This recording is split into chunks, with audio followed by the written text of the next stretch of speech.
Chapter 17. Trish didn't stop to explain.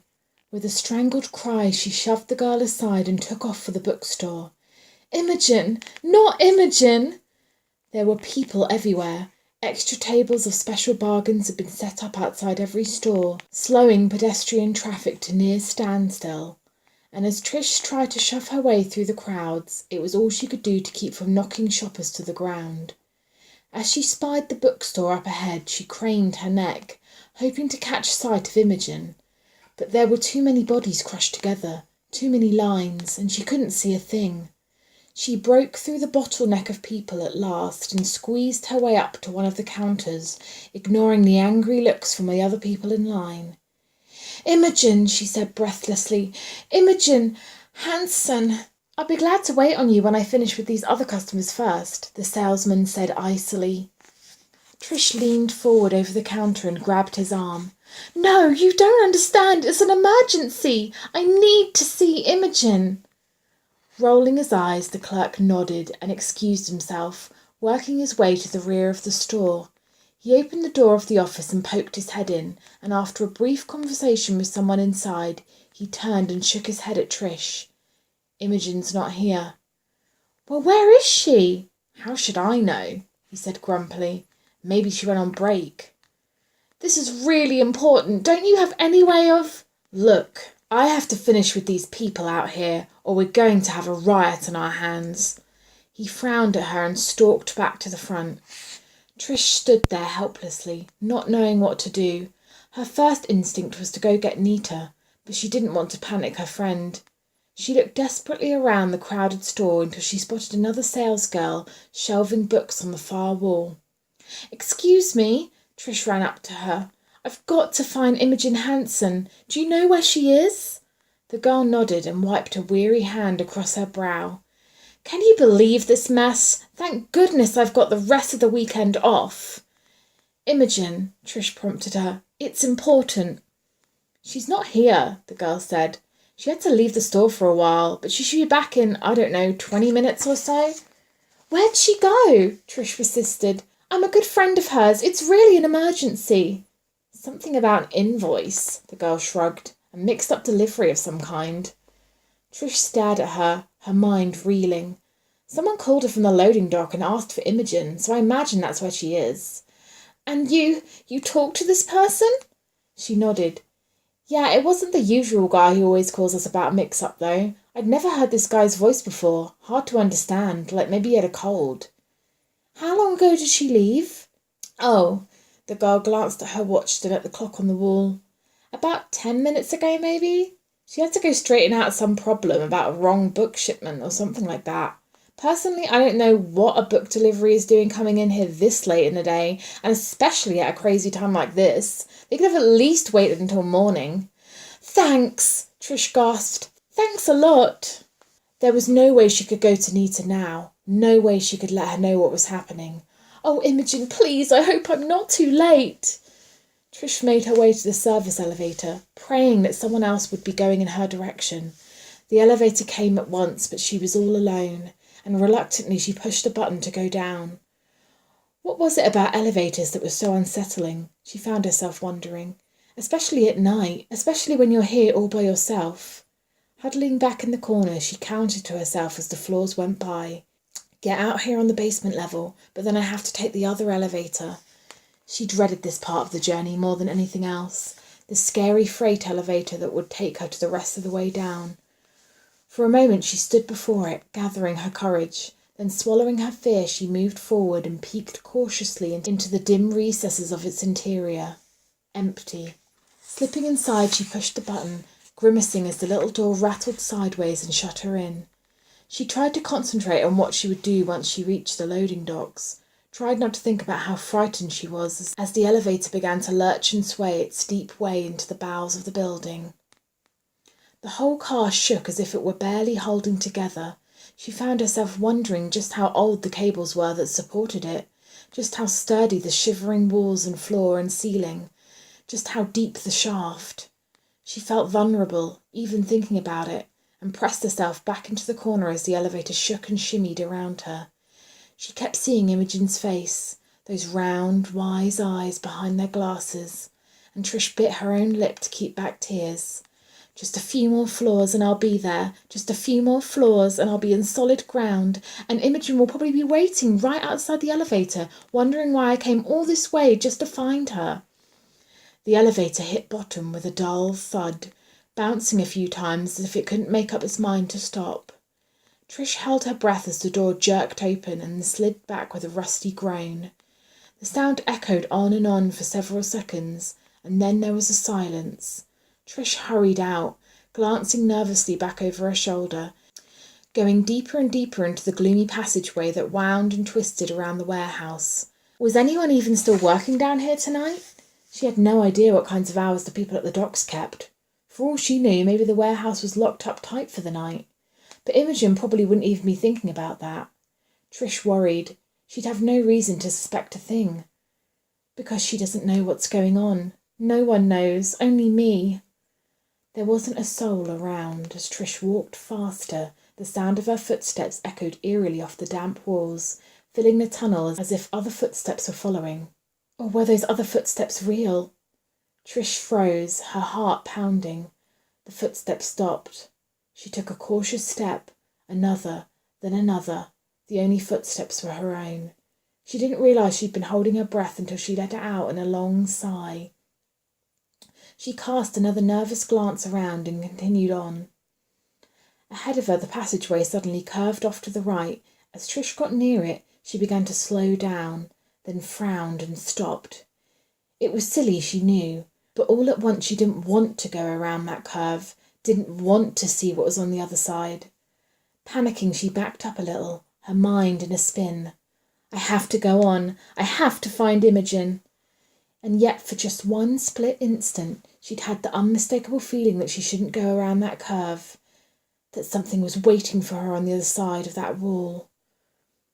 Her blood froze in her veins. She tried to take another step, but her feet were rooted to the floor. The corridor was thick with silence and shadows. Yet as her terrified eyes swept slowly in each direction, she sensed somehow that she wasn't alone. Oh, no! No! Something stirred ahead of her, a faint rustling, a sliding sound like a foot dragging across the floor. Her eyes were riveted on the curve of the tunnel. She knew with chilling certainty now that something was hiding there, coming closer. No, please! The air seemed to darken, shadows shifting and gathering and taking a fearful shape into something solid, something human. And suddenly she saw the outline of a face, an arm reaching, and his hand groped out into the sickly light.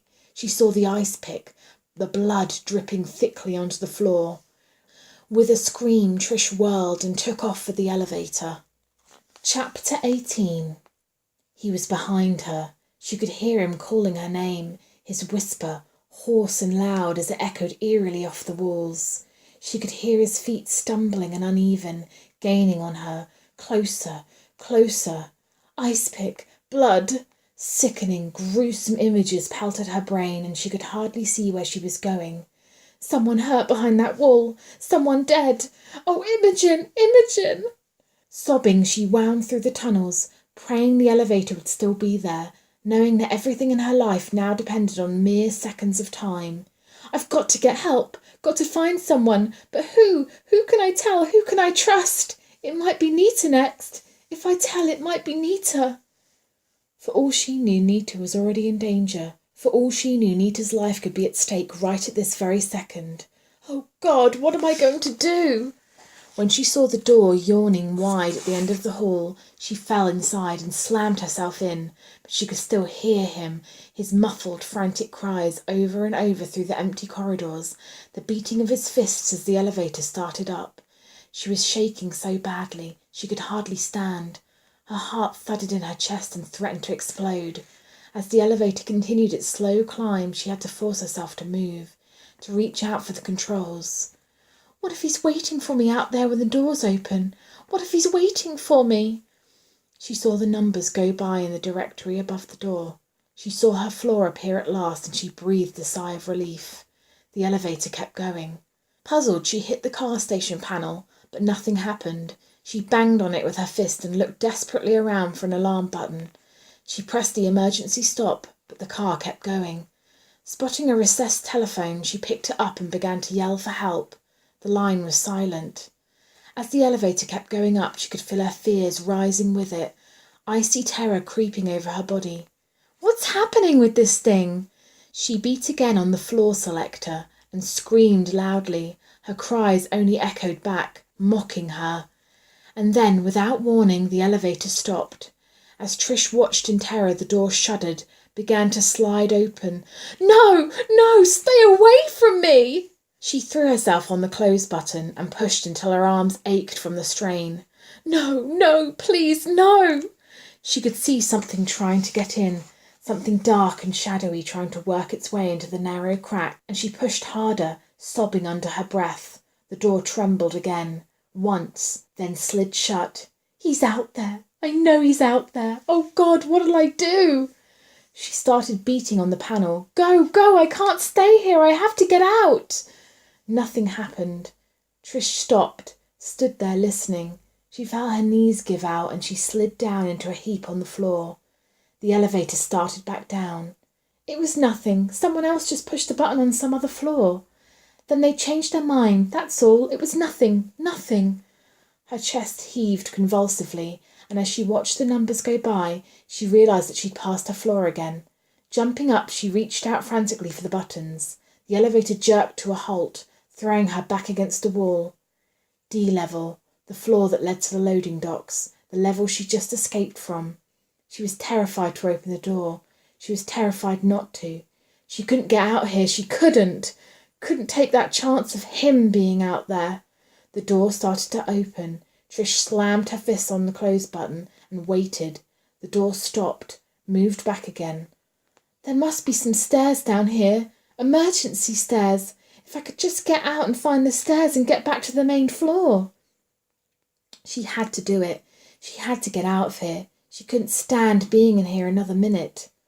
She felt sweat trickling down the sides of her face. She felt the icy prickle of fear gripping her spine. Slowly, slowly she started to push open.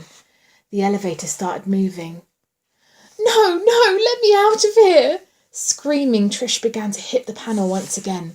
She didn't care where she stopped now. Any floor, any floor.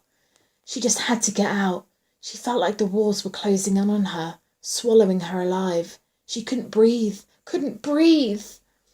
He's doing this. She was sure of it now, and her fear and hatred rose up in her throat, choking her even more. He's doing this, and he's out there somewhere, and he's playing with me like a mouse in a cage. He's playing with me, and he's enjoying it. The sudden jolt threw her into the wall, and Trish got back to her feet, and she saw she was stopped at B level, exactly where she wanted to go. Sobbing gratefully, she rushed forward and waited for the door to open. Nothing happened. Puzzled, she pushed the button, pushed it again. The doors stayed closed. Panicking once more, she hit open, emergency, every button on the whole panel. No, no, this can't be happening. The door shuddered violently, jerked, hesitated. She wedged her hands into the crack and tried to pull, groaning at the effort.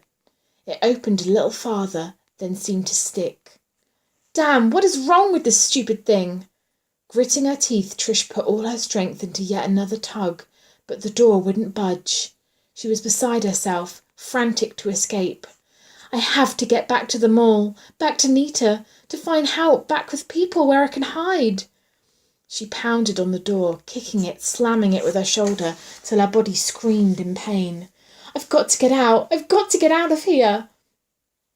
She didn't expect it to burst open so suddenly. Jumping back in alarm, she watched as the door trundled sideways and clattered to a stop. To her dismay, she saw the elevator had missed this floor by 3 feet. To get out now, she would have to climb up. She stared at the opening in front of her, and afterwards, she never really knew exactly what it was that had stopped her from climbing out, that had stopped her from going out through the door at that precise moment. For suddenly something fell into the doorway and hung there, blocking her escape, swinging back and forth slowly from the roof of the elevator. And as her eyes widened in horror, the thing slipped down a little more, swaying gently, right in front of her face. It was an arm. She could see the sleeve, what was left of it, savagely shredded and stiff with dried blood, plastered to the red skin beneath. And she could see the puncture wounds, swollen and clotted shut, running the whole length of the arm. And she could smell the thick stench of death. Gagging, Trish stumbled backwards, her stomach heaving, her mind screaming with panic. The arm slipped a little more. It jerked as if trying to grab a hold of her, and as the head fell down like a broken puppet and gazed at her upside down, Trish recognised the face at once. The hair matted with blood, the features smeared with blood, blood and more blood, the sightless eyes staring and pleading and terrified, the handle of the ice pick wedged deep into her throat. "No," Trish murmured. "Bethany!" And even from the back of the elevator, she could see the piece of soiled, smeared paper on Bethany's neck, pinned in place by the ice pick, and she could read the words slashed there in dripping red letters. "You're lucky. This could have been Imogen." Chapter 19. The world ran together in shades of red. For an endless moment Trish seemed to be standing outside herself, watching a gruesome scene in her worst imaginable nightmare. But then, as reality began to seep back, she was vaguely aware of her body moving sideways, inching around the inner walls of the car, heading towards the door, towards escape. She would have to go right past Bethany. She would have to hoist herself up into that tiny, narrow opening between the door and the body. And maybe that hand would touch her. Maybe that hand would brush her arm as she went by. Or maybe that head would rub against her shoulder and the eyes would stare accusingly up at her own face. Trish paused beside the body. She drew in her breath and started to climb out. There was a sudden rush of sound as the body toppled onto the floor, crumpling itself into a bloody heap. Bethany's arm flailed out and slid down the side of her leg. With a shriek, Trish jumped back and got the door closed, pounding on the buttons, crying, begging, only no one was there to hear her, to save her. She could feel the elevator bouncing slightly, only she wasn't moving. No numbers were changing on the directory, and as the car swayed and jerked once more, she moulded herself into one corner and raised terrified eyes to the ceiling. "He's on top of the elevator!" She knew he was there. She was sure of it. And as she stared transfixed at the emergency exit, the car finally started to move again, going up and up, numbers flying past in an incoherent blur. She was babbling, sobbing with terror. He was up there, just on the other side of that door in the ceiling, and she was trapped and helpless. For a second it actually felt like she was slowing down. Gasping for breath, she reached weakly for the handrail, propping herself against the wall. And when she finally realised what was happening, when the sudden awful realisation stabbed into her brain, it was too late to even cry for help.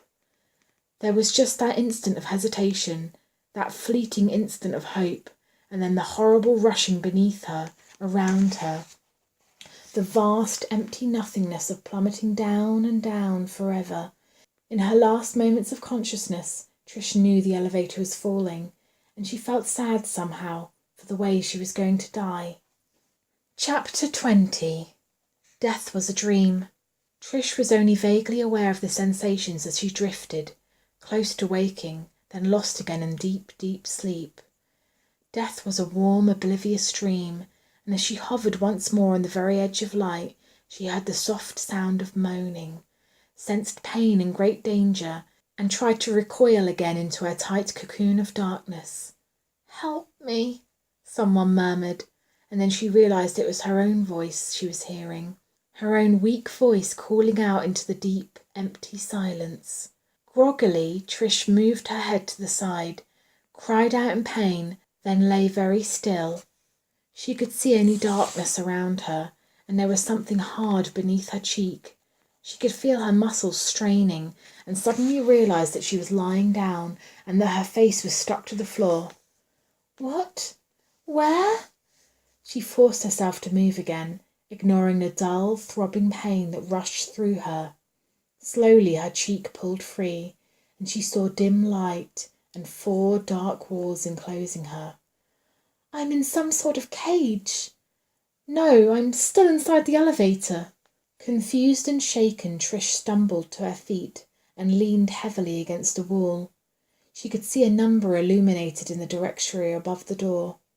D level, the floor with the loading docks. So I didn't fall and hit bottom. So I didn't die after all. It was just another game. Just another game. She groped for the panel, trying to find the one button that would get her back to the basement level. She pushed it. The elevator began to rise. She saw the B appear in the directory window, and she was afraid to believe it, afraid to hope that she'd really made it this time. The door slid open. The basement lay before her, bathed in heavy shadows. She peered out the door, saw the short hallway, the second elevator waiting for her at the other end.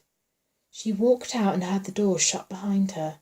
She started forward, her pain now greater than her fear, her mind fuzzy and bewildered. What happened to me? How long have I been out? She only knew she had to get back to the mall. In a few minutes I'll remember everything, and I can think about what to do. I just have to get back, have to get help. Bethany. The memory hit her like a cold shock as the elevator opened up onto the main floor of the mall.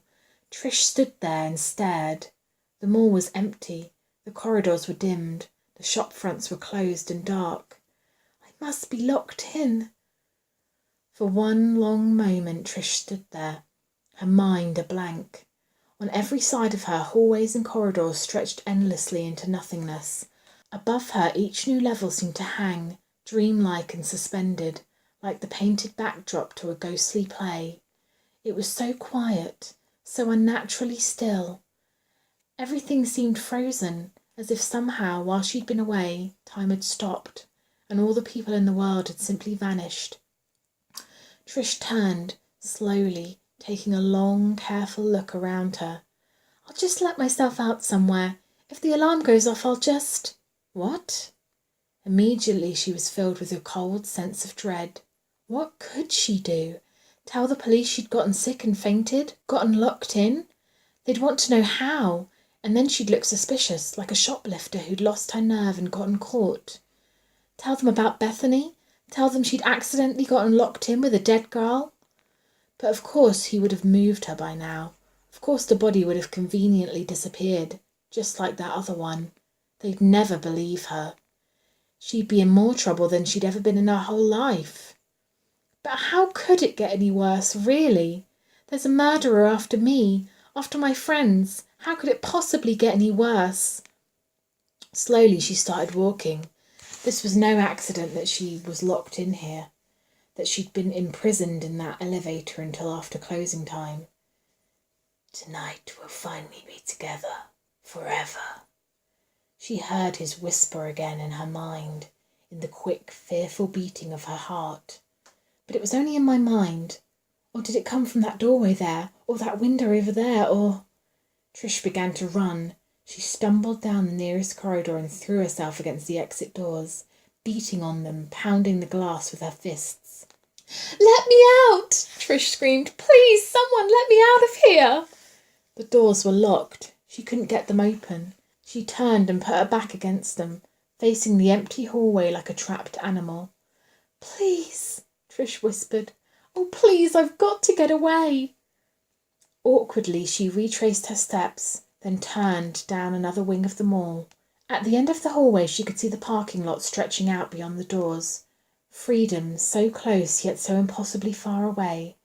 And again she beat on the glass and screamed for help. Panic rising, she turned back and headed for another exit, then another, and still another, each one a dead end. As she stopped to catch her breath, she suddenly spotted some payphones and went over to grab one of them. Hello, operator? Can someone hear me? She was pushing the buttons over and over again. 911, 911, waiting to hear a calming voice, trying to tell them to come get her, to come and help, when suddenly she jerked the receiver away and saw the sawed-off cord dangling from the end. No! No! She tried all of them then, groping madly from one to the other, snatching them up, throwing them down. Every single phone line had been cut. As she flung the last one in despair, she watched it skid across the floor, heard the clatter echoing over and over again. Stupid! Stupid! He knows right where you are. You're making too much noise, giving yourself away. She went back across the corridor and ducked into a tiny alcove in front of one of the many stores. She had to calm down, clear her mind. She had to think. Slowly her eyes searched the stores, the corners and hidden niches, the doorways, the plants and the pools and benches and staircases. He could be anywhere. Anywhere! She moved out into the very centre of the mall, turning in helpless circles, her hands to her head, trying not to scream, trying not to go crazy from sheer terror. Again she started running clumsily, painfully, her eyes darting back and forth behind her. I know you're here somewhere. Where are you? And then suddenly she stopped. She was sure she'd felt something just then. A cold draught across her legs, a faint whiff of fresh air, a breeze blowing in from outside. She was in another corridor now, with stores on either side, darkened window displays full of mannequins and shadows, and as she spotted the exit doors at the end of the hall, she stared in dismay. One of them was standing open. A gust of wind blew in, swirling dead leaves across the floor. Trish gazed at the doorway for a long, long time. She could feel the skin prickling at the back of her neck, the goose flesh rising on her arms. It had to be a trick. She knew he would never let her get away so easily. He was close now, very, very close, waiting to see what she would do. He was playing with her again, taking his time, and as she let her eyes go slowly over the storefronts, over the windows, trying to find his hiding place. Cautiously she started forward once more, and as her eyes focused downward, she saw something in the open doorway and stared at it stupidly, her mind refusing to function, wondering who could have left it there and why. It was a shopping bag, just sitting there all by itself, and she leaned over to look inside, and she covered her mouth with her hands to keep from screaming. Nita's sweater. No! No! Trish whirled around and made for the nearest staircase. Her sobs burned in her throat, and her chest felt like it was on fire. As she moved along the upper corridor and saw the latest trend up ahead, she also saw the entrance standing open, and the interior of the shop beyond bathed in deep shadow. "Nita!" she shrieked. "Nita, where are you?" She thought she heard something, a cry, a whimper. It sounded like it was coming from the dressing rooms. It sounded like it had called her name. "Nita?" she murmured. She took a cautious step forward. Almost unthinkingly, she reached out towards one of the display counters and picked up 2 of the heavy paperweights, clenching them tightly in her fists. Her eyes glanced nervously around at the counters and shelves and racks, but everything was deathly still. She paused at the entrance to the dressing rooms and took a long, careful look down the hallway. The curtains were tied back, and she could see into each of the tiny stores. Empty. But I'm sure I heard something. I'm sure I did. More than anything, she wanted to turn back, wanted to leave. But what if it was Nita I heard? What if she's hurt and calling for help? But of course that was silly, Trish scolded herself. She could see every inch of the dressing area, and it was obvious that no one was in it. She took a few more steps. It was so cold in there, and it all came back to her again. That eerie feeling she'd had that day when she tried on the white dress, the draft she'd felt across her legs, the horrible creeping suspicion that she wasn't alone. And she was heading towards the same dressing room now, the one in the corner that wasn't entirely visible from the doorway, the one tucked back into the corner on the left side of the full-length mirror. And as she got up to it, she stood and stared, her heart sinking into her stomach, her lips moving but no sound coming out. Part of the dressing room wall was gone. It was a small section located at the very back, an inconspicuous section near the floor, and it was completely missing, as though someone had simply come in and conveniently lifted out the panel. And someone was here now, she was sure of it. Someone behind her, moving softly, coming closer. And as she whirled around in terror, he filled the narrow doorway that led to the main part of the store, and took a step towards her. "Don't be afraid," the voice said softly, and she knew that voice. She'd heard that voice before. "Don't be afraid of me," it said again, and he was coming closer now, closer, and she was backing away, trying to reach the door as his face moved into the shadows, and she saw him reach slowly out to her. "Trish," Wyatt whispered, "come with me." "No!" Trish threw the paperweights as hard as she could. She heard a sickening thud and a moan, and saw Wyatt stumble once, then drop to his knees. As she started past him, his hand shot out and grabbed her ankle, but she screamed and managed to shake him off, even as he struggled to get up off the floor. In one split instant of despair, Trish realised that she was trapped. She didn't hesitate now. Turning back down the aisle, she ducked into the last dressing room and climbed through the hole in the wall. For just a moment she thought she heard a soft yell behind her, and as she looked back fearfully at the opening, she was just in time to see that panel slam back into place. Chapter 21. She was in total darkness. For one split second Trish froze, her mind unable to accept what was happening. And then she was throwing herself at the wall, pounding, screaming at the top of her lungs. The wall seemed solid beneath her fists. She couldn't hear any sort of movement from the other side. "Get a hold of yourself. You can't panic. You have to keep a clear head." Biting her lip, she pressed back against the wall and drew several long, deep breaths. She was shaking all over, and she felt icy cold. She didn't know whether to feel relatively safe now or more afraid than before. Wyatt obviously couldn't get to her in here, but where had he gone? She banged again on the wall, banged and called until her hands ached and her throat hurt. No one was going to let her out of here. She had no choice but to go on. But where? There seemed to be a little light now. As Trish squinted against the gloom, a fine filtery haze seemed to hang in the close, cramped air.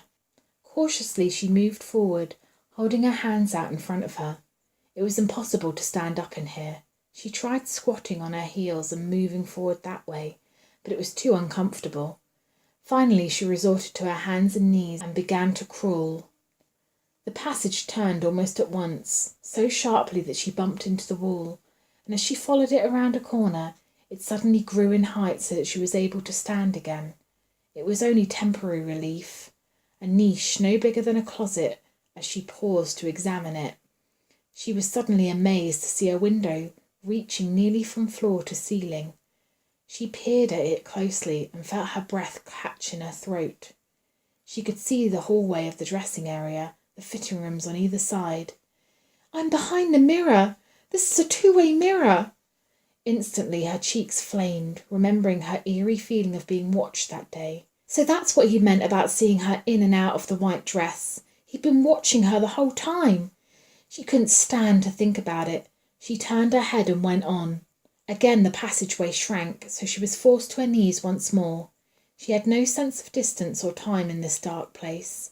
She only knew that she had to go on, that she didn't have a choice. She didn't want to think about where it led, or if indeed it led anywhere at all. The prospect of being walled up in here alive was more than she could bear. Determined, she forced the grim images from her mind and kept going. Without warning, the passage stopped, and she hit the wall again, shocked.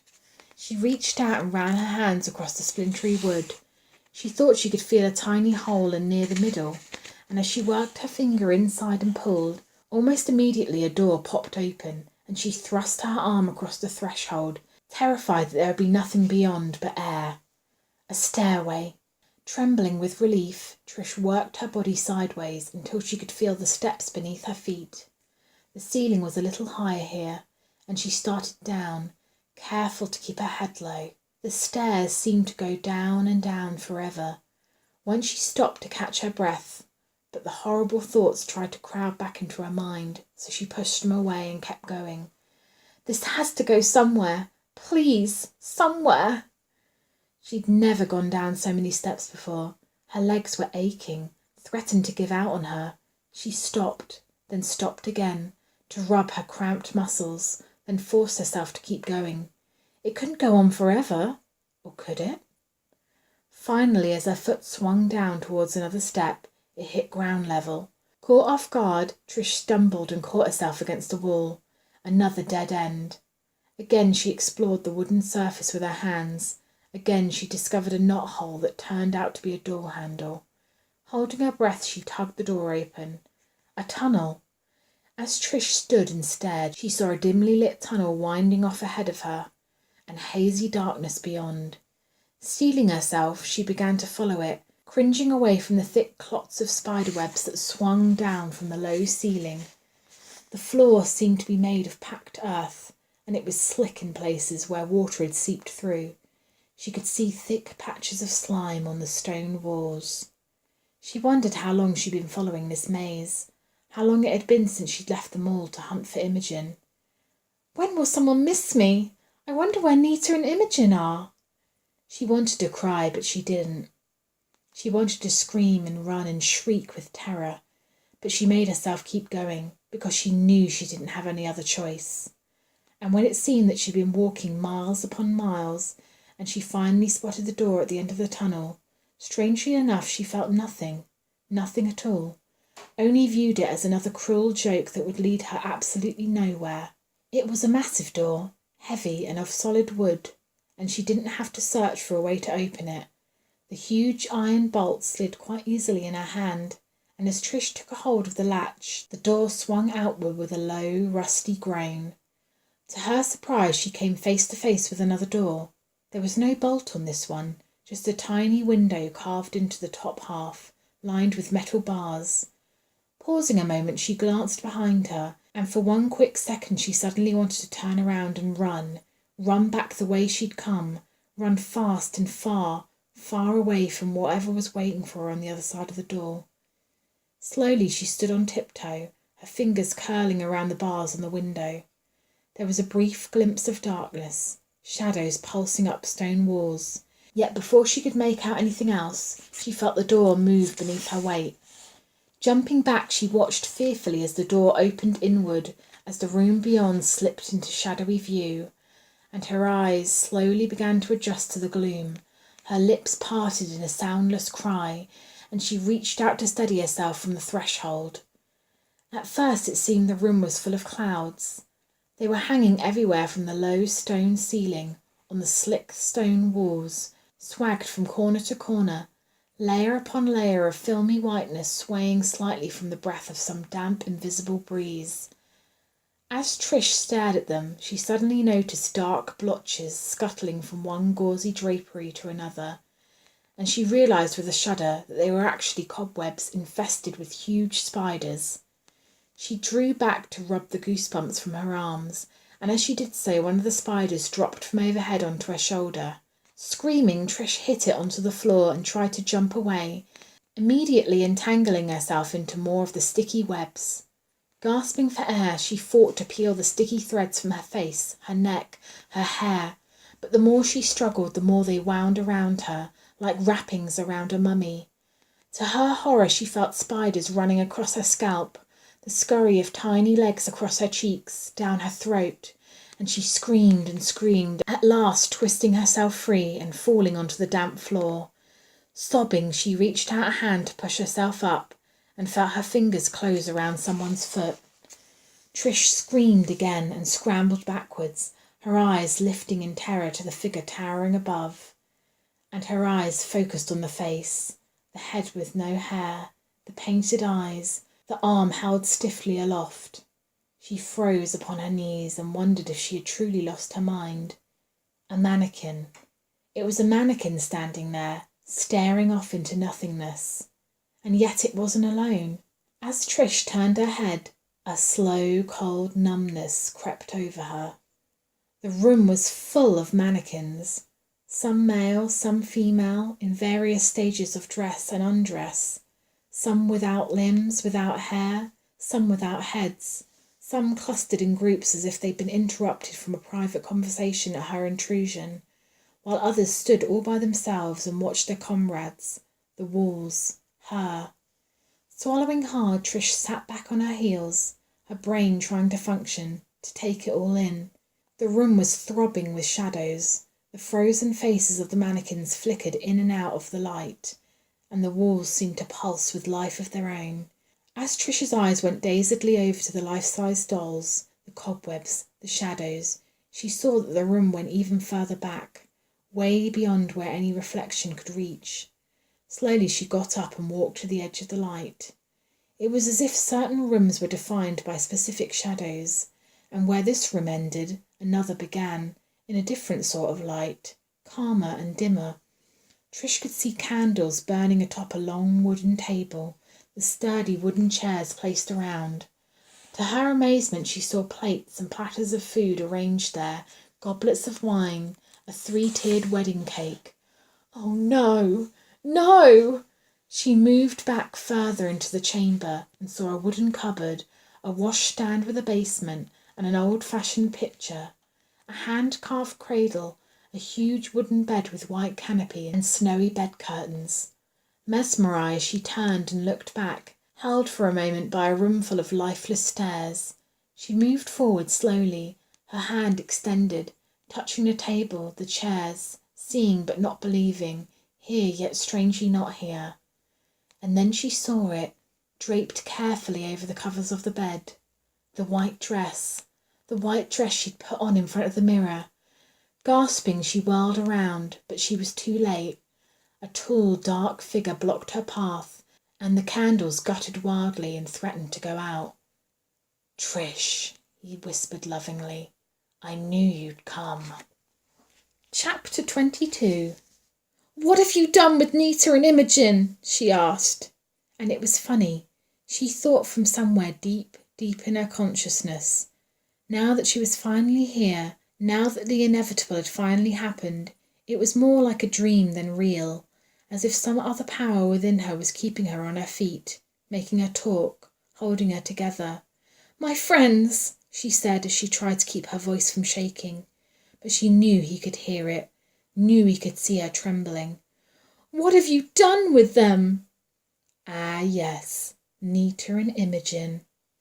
He was still hidden in the shadows where she couldn't see his face, and the flickering light made him seem immensely large, yet insubstantial, like a dark ghost from a dark fantasy. Trish felt herself move away from him until her back rested against the table.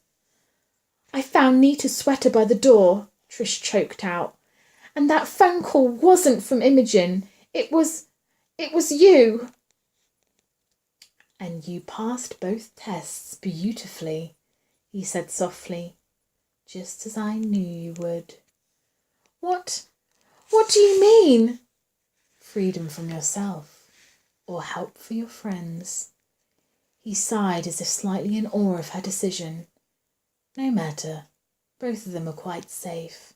As a matter of fact, they're probably home right now, with no earthly idea what a sacrifice you made on their behalf." But Nita's sweater, and Imogen was gone." "Yes, gone, on a wild goose chase, but she did come back." He seemed to be thinking. "And Nita's sweater, she brought a new one, you see, and wore it home. That's all it was." "But—" "You can believe me, Trish.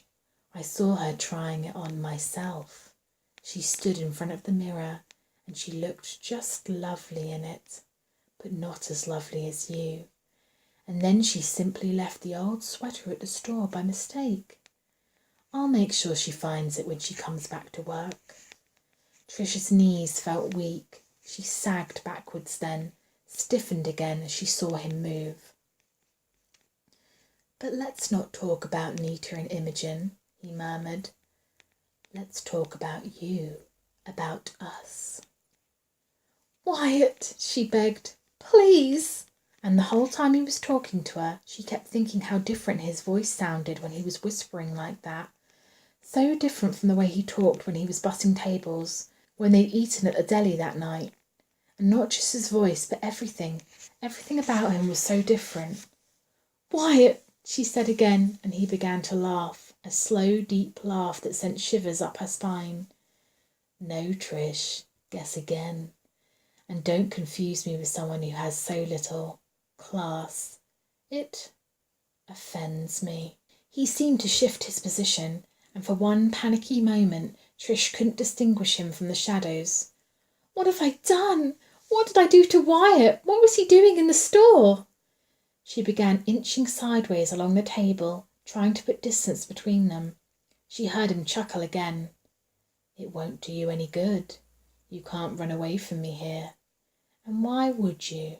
I know how to make you happy, Trish. I know what you like, what you need. Please! She looked frantically around for an escape, but tried to keep her face expressionless. Why are you doing this? Why don't you tell me who you are? But I did tell you. My name is Ethan, and I'm doing this because I love you. You can't. Not really, she said quickly. You can't possibly feel that way about me. You don't even know me.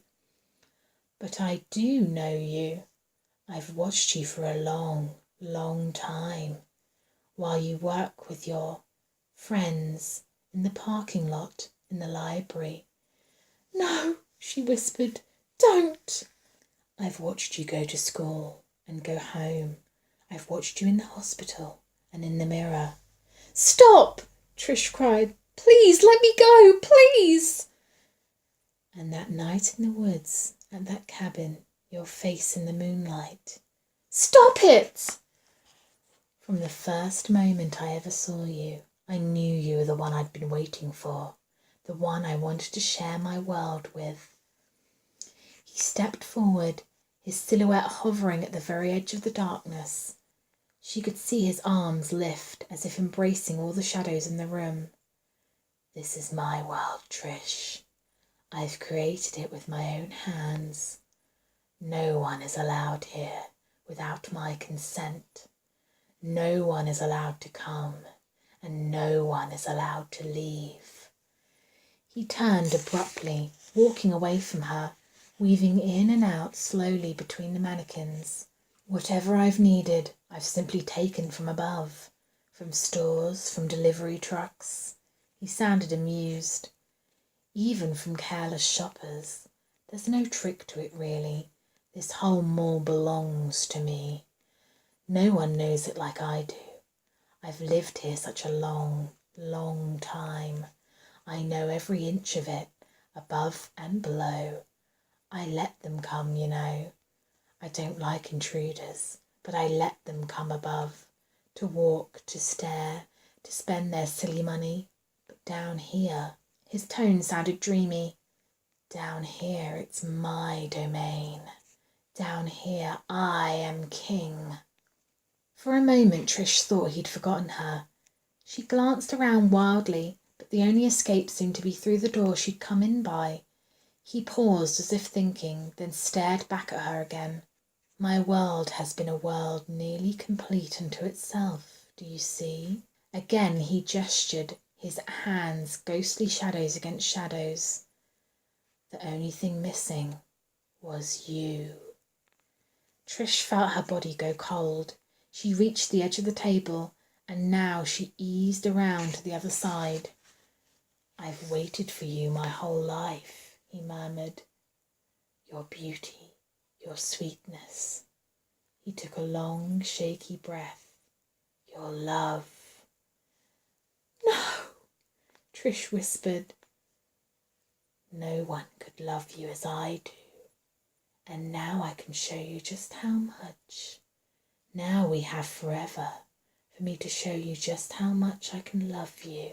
She was backing away now, further into the chamber, beside the cupboard, beside the bed. She never actually saw him coming. He moved with such speed, such silent grace, that his arms were around her before she even realised what was happening. No, she screamed. Let me go. You killed Bethany, didn't you? You murdered her. I did it for you. He wrestled her arms down to her sides, pinning her with frightening strength. She struggled only an instant, then went quiet in his grasp, her heart pounding out of control. Go along with him. Don't make him mad. Don't make him hurt you. I did it for you, he said, and he sounded angry now, his words coming between clenched teeth. She made you unhappy. She humiliated you. She hurt you. And I won't stand for anyone hurting you." His head was still pulled back into the shadows. As Trish peered up at him, her mind raced feverishly, stalling for time. I know," she stammered, trying so hard to get the words out to sound sincere. I know you did it for me. I know you care about me." "More than anyone, more than anything."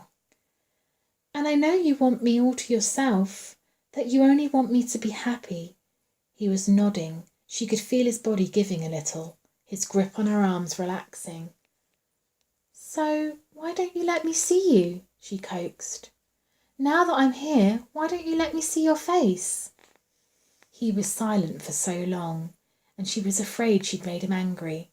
She pulled back a little, but he grabbed her tighter, pressing her up against his chest. "You've seen me before, many times." What are you?" He released her so roughly that she stumbled backwards, sprawling against the bed. Terrified, she saw him standing over her, his tall form bending over, lower, lower. She saw his hand reach out towards the table beside her, saw the quick spurt of a match, saw the glow of a lamp as it trickled golden light across his face. She saw the thick, curly hair, the scar, the dark glasses. She saw him put one hand on his head, pull off the wig, drop the glasses onto the coverlet, peel the scar slowly from his cheek. "My God!" Trish whispered. "You've seen me in the store windows, posing with my mannequin friends, and in the eatery, reading my newspaper. You've seen me in work clothes and delivery clothes, as a mailman, as a salesman, doing repair work and maintenance and emptying trash. I've been a security guard and an usher in the theatres. I've shopped and pushed brooms and handed out flyers. I've got a million disguises, and I never have to look the same way twice." "You killed that other girl too, didn't you?" Trish was scooting back across the covers now, trying to get away from him, from the horrible smug smile on his face. "You were taking her body out to the trash when I came in that night."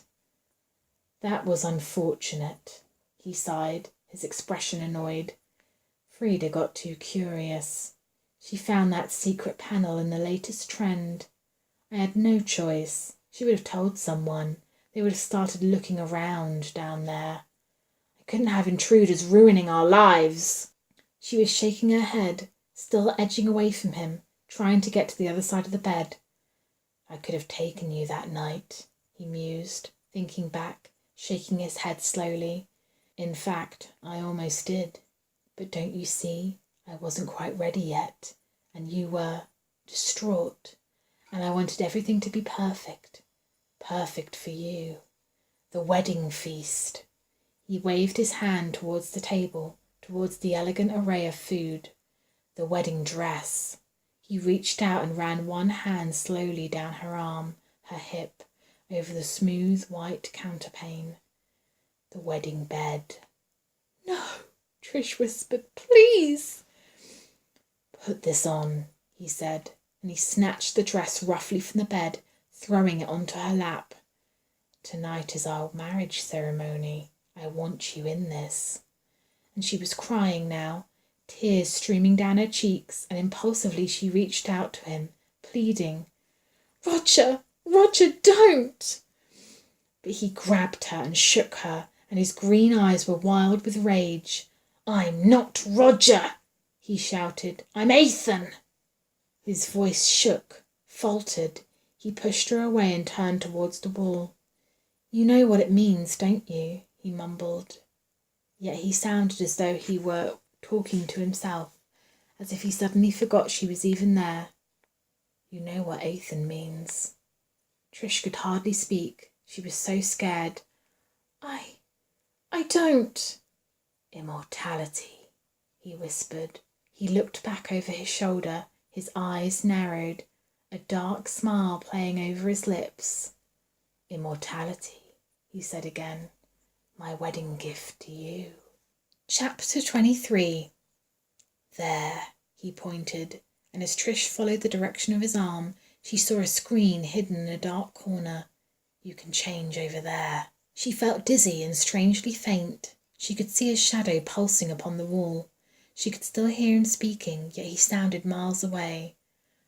"I'm the one who got you. I am. I saw you talking to him. But I'm the one you were saved for. He's been following me. He thinks he's so clever, but he's no match. He's been following me so he could take you away from me, but I've finished with him once and for all." His voice was getting higher, breathless and agitated. As Trish listened numbly, he began pacing back and forth along the wall, rubbing his hands together. "Following me, both of them. But he's the one who wanted you. He's the one who put his hands on you, who touched you and kissed you."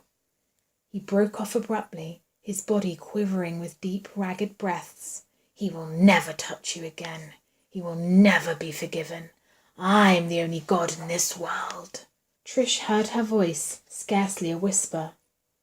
Who are you talking about?" she murmured, and yet deep down she knew, with cold, sick feeling inside, she knew, and her heart broke and shattered. "You should have known better." Ethan turned on her. "You tried to play with my feelings, and you should have realised all along that I'd be the one to win." He paced several feet, then back again, and a deep laugh bubbled low in his throat. "I left him by the loading docks with an ice pick in his heart." And instantly an image came back to her, an image so horrible that her hand flew to her throat to hold back a scream. Going through that winding tunnel to find Imogen, that presence on the other side of the wall, the bloody hand holding the ice pick, and she'd run away because she thought it was Ethan. She thought it was a murderer. Only it wasn't Ethan. It wasn't Roger at all. It was Storm. It must have been Storm. "No." Her voice trembled, but Ethan rushed on. "I told you not to talk to anyone. I told you not to tell anyone." "I didn't. You've got to believe." "You talked to him. You let him hold you when you were already meant for me." No, it's not like that at all." "It's something I can't allow," he said with sudden calm. "You understand, of course. It's something I can never allow." The room swayed around her. Her palm went to her forehead and she grabbed out for the wall. "He has no place here, no place in our world. Threats like that must be destroyed. So I did the only thing I could do." He paused a moment as if thinking. "And as for the other one," again that slow, satisfied smile in his voice, "you finally realised that you and I were destined. I knew you would. And when you hurt that other one, when you turned on him and hurt him so that we, you and I, could be together, it made me so completely happy. Merciful, really, but that's so like you, Trish. Merciful and kind and perfect. He'll never feel a thing when I go back to finish the job." What are you talking about?" "Please, your wedding dress," he said softly, and his shadow flickered wildly as he approached her. "I want to see you in it. Let's have no more talk about unpleasant things." His hand moved to her neck, trailed down across her shoulders.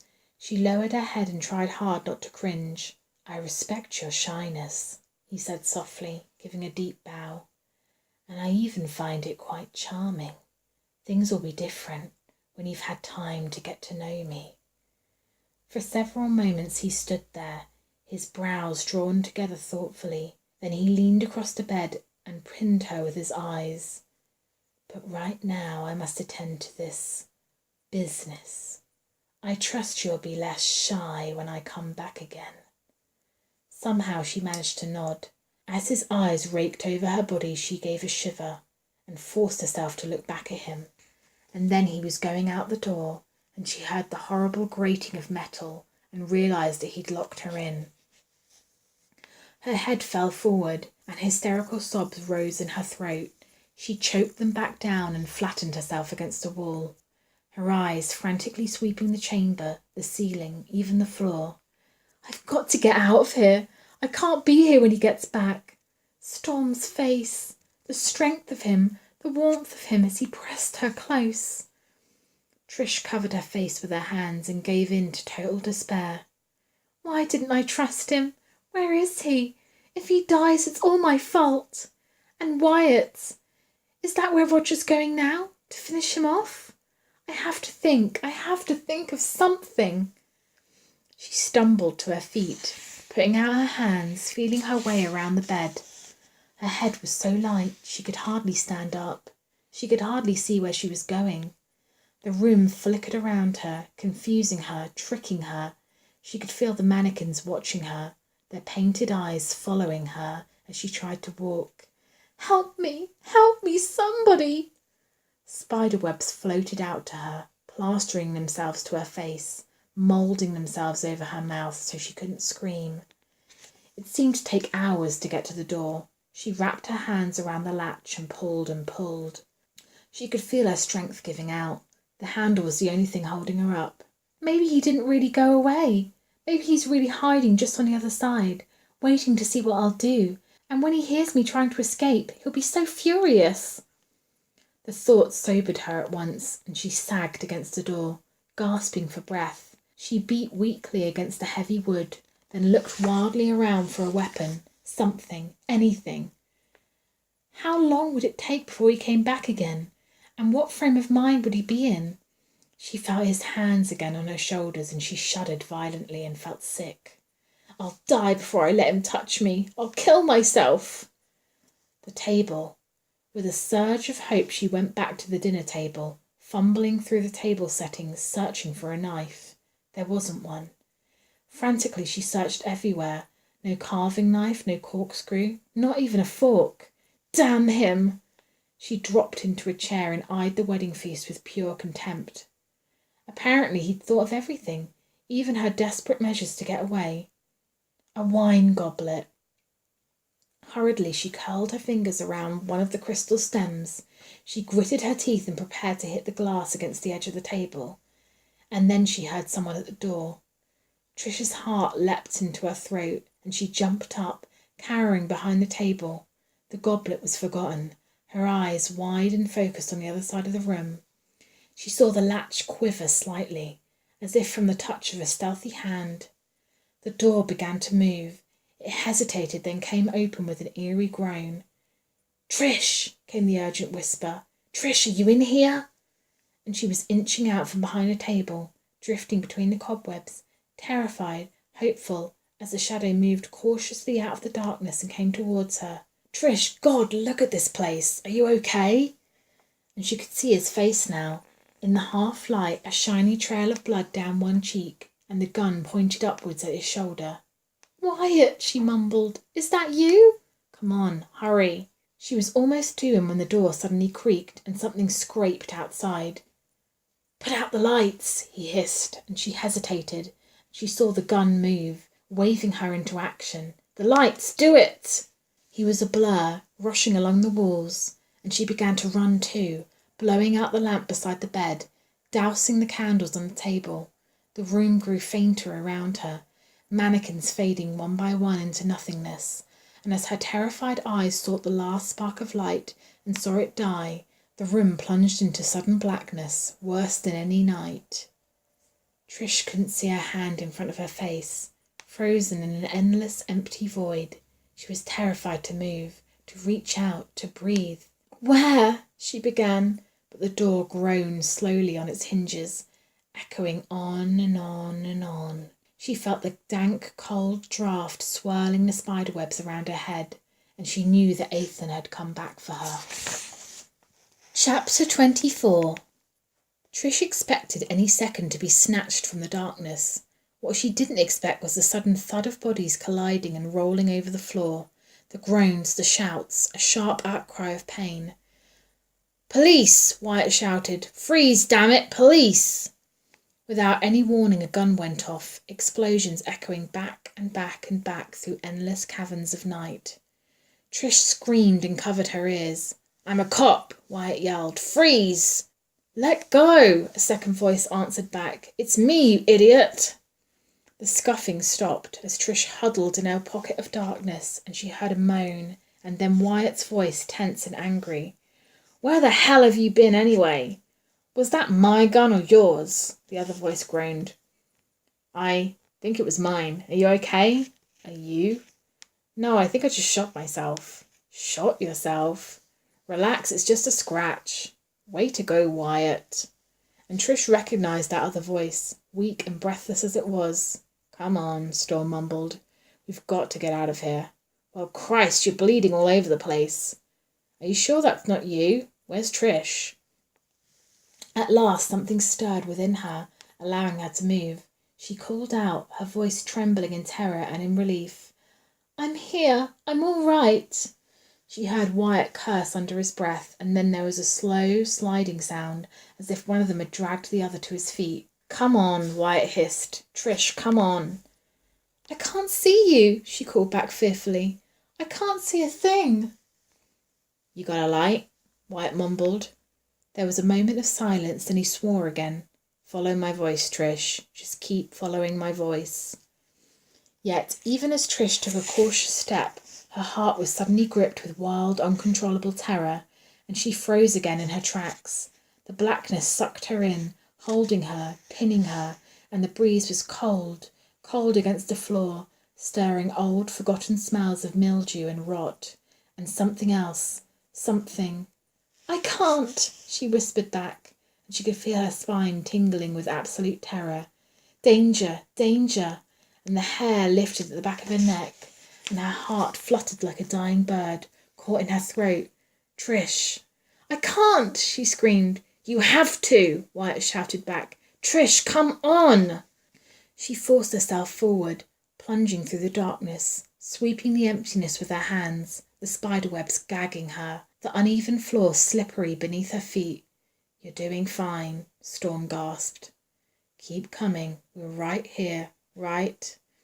And suddenly she knew why she was so terrified, because that horrible, deathly feeling hadn't gone away, not even when she'd heard Storm's voice. When she'd actually thought for one moment, wanted to believe that it was only Storm who'd slipped into the room on the breath of stale, decaying air. "He's here," she whispered, and her voice rose, panic-stricken. "Can't you feel it? He's here!" And the mannequins were all around her now, hollow bodies closing in, arms reaching, fingers clawing.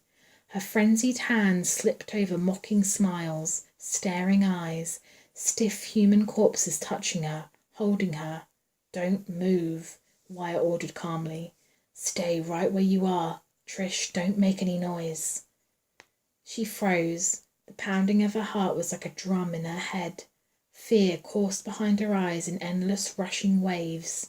She knew she was going to faint. She took one faltering step and felt the mannequin pressing hard against her back. She felt the rough, warm layers of clothing, the broad expanse of chest. She felt the mannequin breathe. And as his arm came down around her neck, she felt her scream cut off before it even reached her lips. "She's mine," Ethan hissed, "and no one's going to take her from me." "Let her go," Storm spoke up. His voice sounded even weaker now. He was struggling to breathe. "This is between us. You don't want her to get hurt." "I'll kill her before I let you have her," Ethan said calmly. "She wants to be with me. We need to be together." "Then why don't you ask her?" Wyatt called. "Why don't you ask her who she'd rather be with?" "She loves me.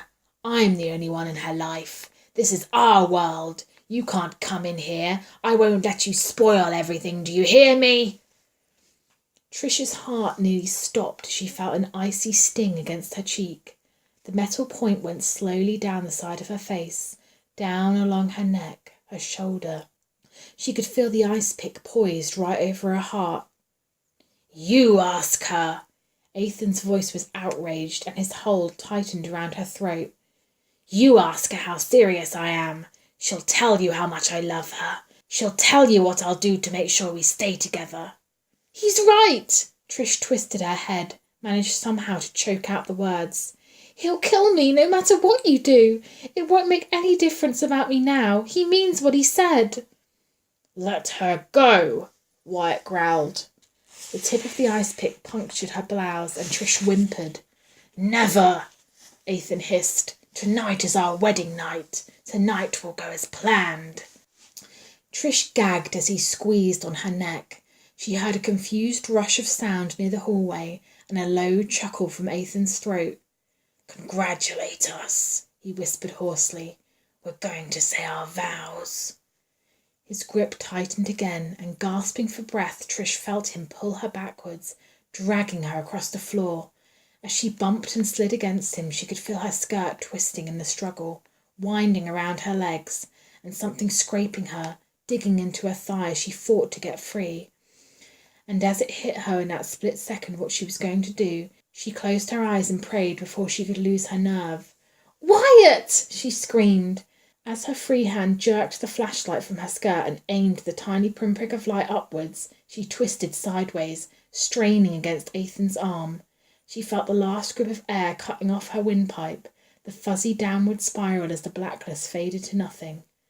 From somewhere far, far away, the air shrieked with bullets, and whatever was still managing to hold her up began at last to sag, to crumple, to fall, down, forever down, taking her with it.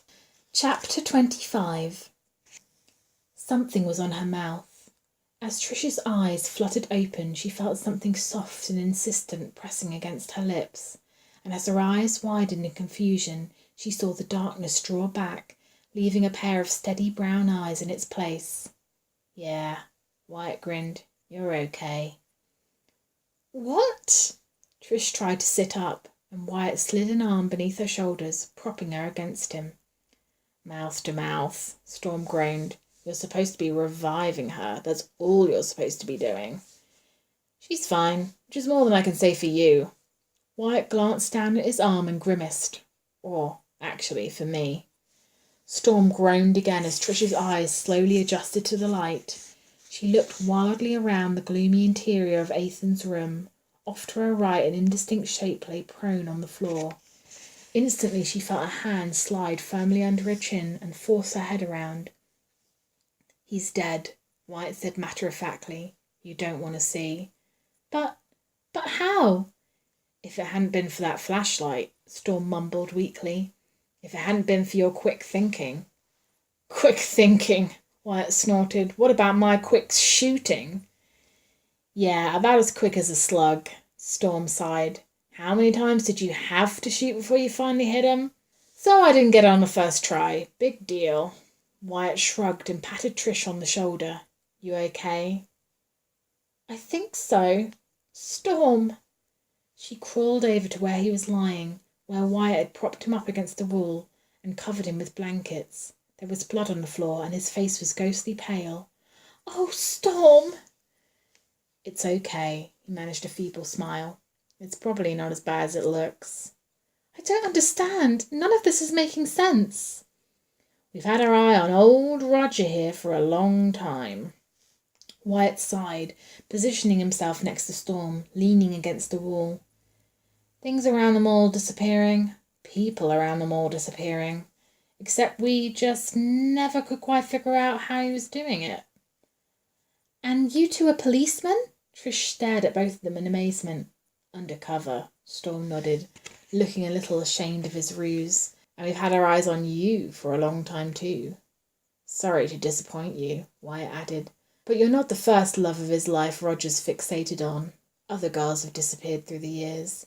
Only nobody ever found them. Only thing they seem to have in common is that they came here to shop, or work, or both. Kidnapping them, Storm began. Killing them, Wyatt clarified.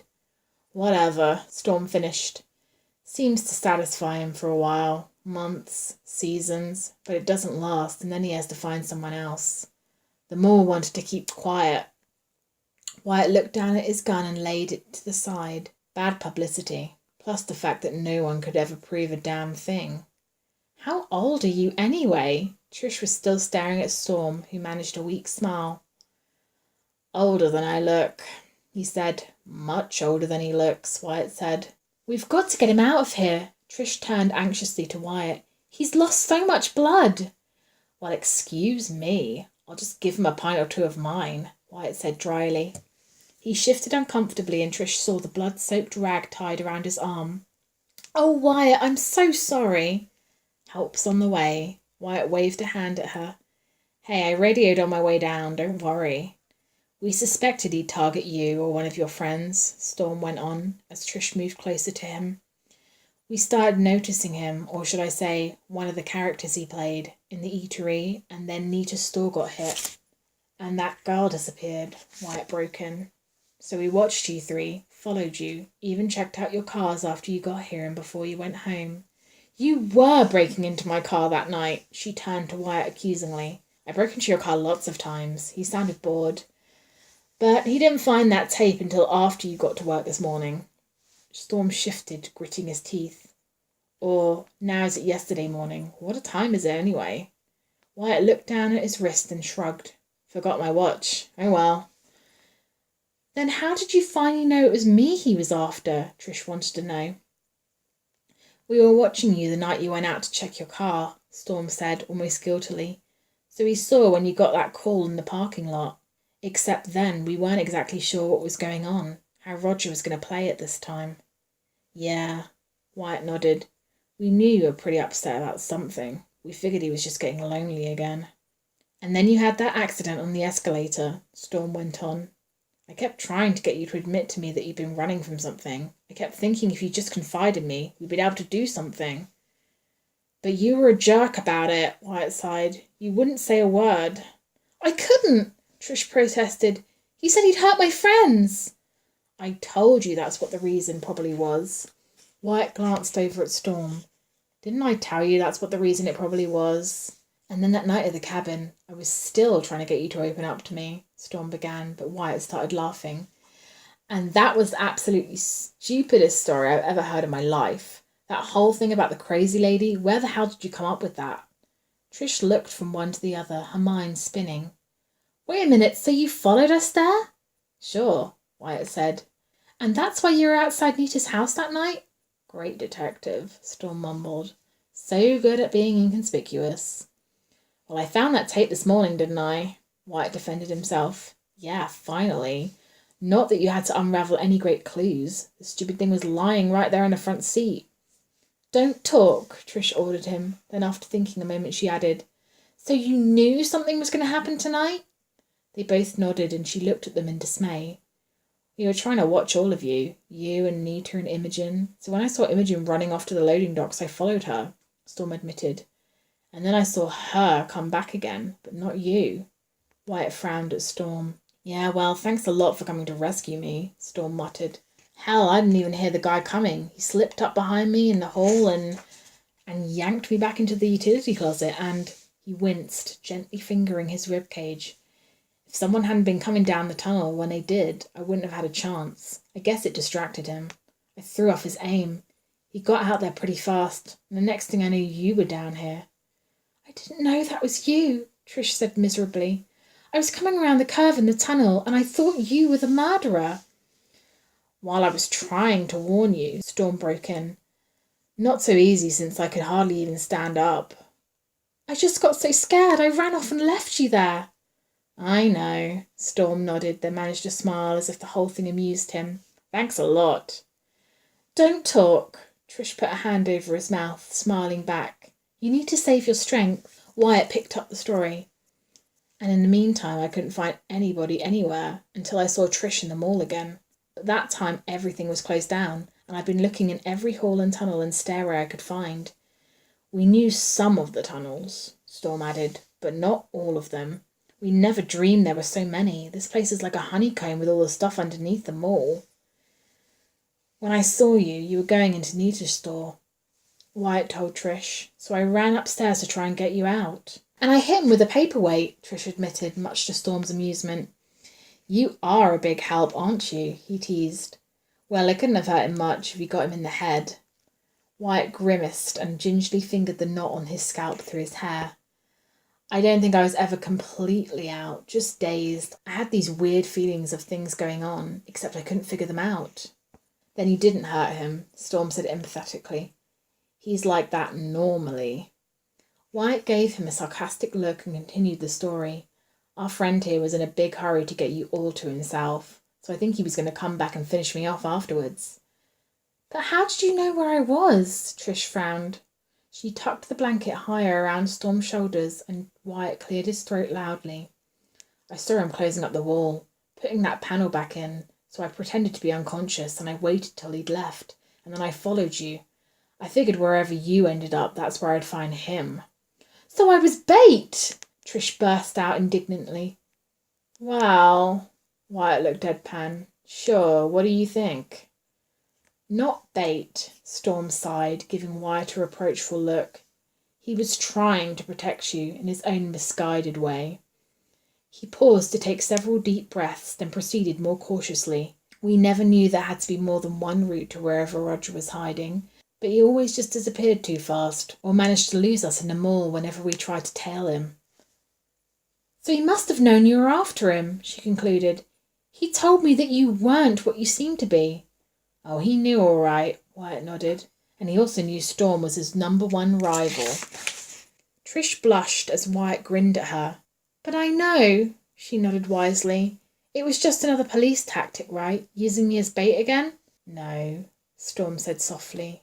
"I don't think so." He reached for her hand and squeezed it. "Roger was pretty slippery. The only reason I found a way in tonight was because he came back to hide Bethany's body. After he took care of that gory little detail, I managed to follow him back here." Trish shook her head, fighting the memory away. He said he did it for me." "No," Storm said gently. "You can't ever think any of this was your fault in any way." Wyatt raised one eyebrow, his voice solemnly matter-of-fact. "Hey, you would have been next." "He's right," Storm echoed. "Roger knew you'd have to end up here once you got into the crawl space. There was no other way out that you knew about. And just as he was leaving, I showed up." Wyatt broke in again. "So I decided, hey, maybe I should get you out." "Nice of you," Storm murmured. "Yeah," Wyatt nodded. "I thought so." Storm's voice was fading, and Trish looked at Wyatt in alarm. "We have to get him out of here. Listen to him. He's so weak." "He'll be fine," Wyatt said, but he stood and looked down at Trish, regarding her quizzically. "The ambulance should be here by now, and I didn't want to move him around until I had to. I bandaged him good and tight and got the bleeding stopped, and now I'm going to carry him up the mall with my injured arm. Hey," and with a faint smile played at the corners of his mouth, "I'm not going to let him die on me, or you, okay?" Trish stared at him for a long moment. "Okay," she smiled back. "So would you mind holding that flashlight again, so I don't fall and break my neck?" "Or mine," Storm reminded him weakly. "And would you put me in a comfortable spot, preferably away from your shoulder blade?" "Don't push your luck," Wyatt warned him. Trish aimed the flashlight across the threshold and stood aside to hold the doors. "And anyway, who's the hero around here?" Wyatt muttered, pulling Storm to his feet, hoisting Storm to his shoulder. "I mean, who shot the bad guy? Who saved the girl? Not that it seems to make any difference to anyone." "I bet I know someone it would make a difference to," Trish couldn't help teasing. "Don't you know the more you intentionally ignore Nita, the more she's going to flirt with you?" Wyatt looked back over his shoulder at her, the corners of his mouth lifting into a slow grin. "Sure, I know that." Trish stood aside as they went out. She could hear the sharp echo of Wyatt's boots against stone, and as she turned again towards the chamber, just for a moment she played the tiny beam of flashlight through the black, deep, deep shadows of the room. She saw the wedding cake on the table, and the long white dress in a heap upon the floor, and where Roger's body lay so still, darkness had silently slipped in and taken over, so that he seemed to have completely disappeared. Yet as Trish turned to go, an icy chill cut jaggedly through her veins and into the pit of her heart. A trick of the light, that's all it is. Shadows, cobwebs, fear. And just for an instant she'd let her flashlight play across the mannequins. She could almost swear that one of them had moved.